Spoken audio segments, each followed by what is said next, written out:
Hello, this is Dr. Gay from First Look MRI, and this is a 22-year-old male who complains of knee pain, locking, limited range of motion, and he had an injury a week ago playing football, and he has a tear of his lateral meniscus. So on this view, we see his medial meniscus. This is his medial femoral condyle, medial tibia. This is the front. This is the anterior horn of the medial meniscus. This is the body and posterior horn. So the meniscus fits right between this round femur and flat tibia, and the medial meniscus is continuous, looks great.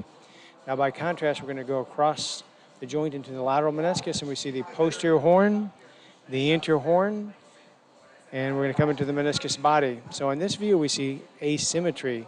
The posterior horn, anterior horn. On this view, we see the anterior horn disappear. We have fluid there instead. And on this view, we see the meniscus body is not connected to the anterior horn. There's a hole, a big gap here. So we're going to look on this axial view. This is in the short axis. You can see the kneecap here in front. Here's the back popliteal region, lateral side. We're going to look for that lateral meniscus.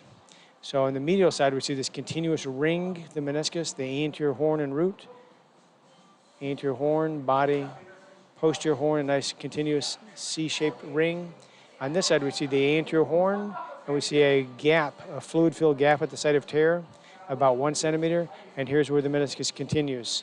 So this is called a radial tear. It's radially oriented, and there's wide separation here. So this is a post-traumatic radial tear at the junction between the meniscus body and anterior horn. And again, we see it on this view here. This is the meniscus coming across the body, and a well-defined vertical tear cleaved right there. And that's it. Thank you very much.